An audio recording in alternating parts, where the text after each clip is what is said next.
Hello everybody, this is Terry Jeanette with Be Creative, and today we're going to be creative in the kitchen. Several years ago when my two youngest sons were in high school, they were on the football team. Us mothers, after school, a Friday afternoon before the football game, we got together and made them a healthy meal. One of my favorite dishes was a macaroni and cheese that one of the mothers shared with us. And it's very simple. Usually you have all the ingredients. And you can't go wrong with macaroni and cheese. And here's the ingredients you need. You need a whole 16-ounce bag of elbow noodles.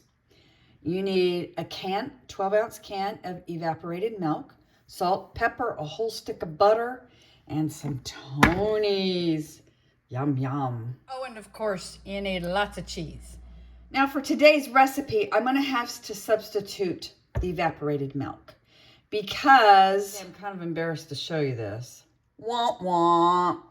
Yes, 2018, May of 2018.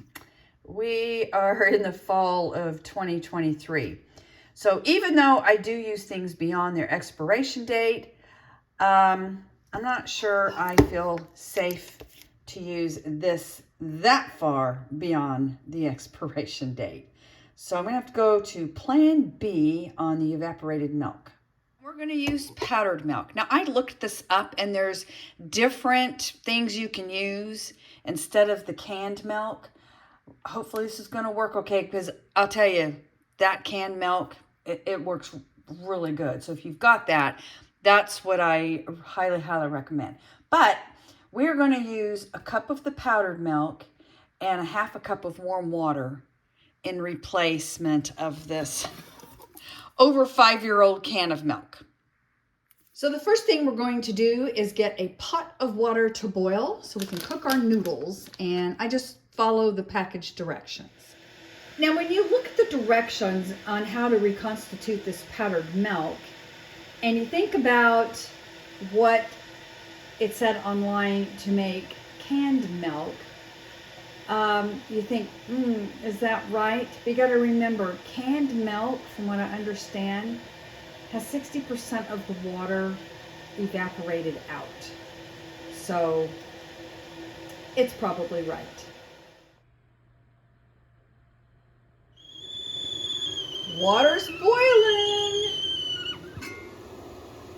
Now to add the noodles.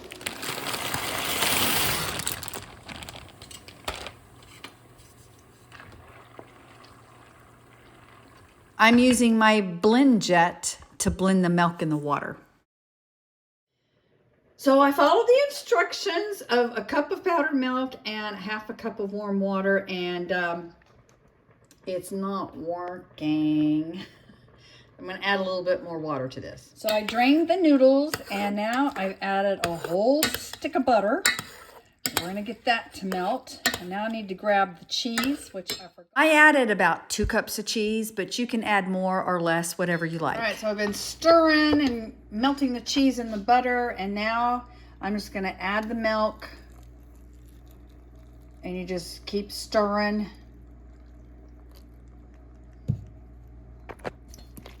Until it's all mixed, and then I'm going to put it in a casserole dish, top it with some more cheese, put it in the oven for, I don't know, about 20 minutes at 350, just to heat it through and marry all the ingredients. Oh, and I forgot, Tony's. Gotta add some Tony's for sure.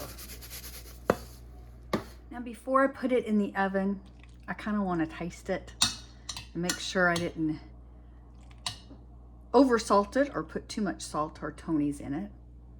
Also, I'm curious about this powdered evaporated milk.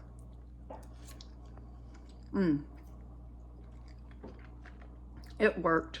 Now I did wind up having to add a little bit more water because it was just too thick. And I probably added another about a half a cup of water. But it worked just fine. And I used the whole milk on there, the whole thing of the milk. I didn't just use 12 ounces. How much ever that made is how much I used on the recipe. So now I'm going to cover it up with cheese and stick it in the oven. and we're gonna enjoy it later on. Now that it's out of the oven, I'm gonna taste some.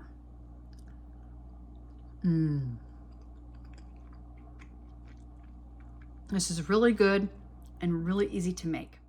My grandchildren love macaroni and cheese, and they were coming over today for dinner, so I decided to make it for them, along with some of their other favorites, salad and fish sticks. Such a kid-friendly meal. By the way, I did cover the macaroni and cheese with foil before I put it in the oven, and I cooked it at 350 for about 20 minutes. Thanks for joining me, and y'all have a great day. This is Terry Jeanette with Be Creative, signing out for now. Bye-bye.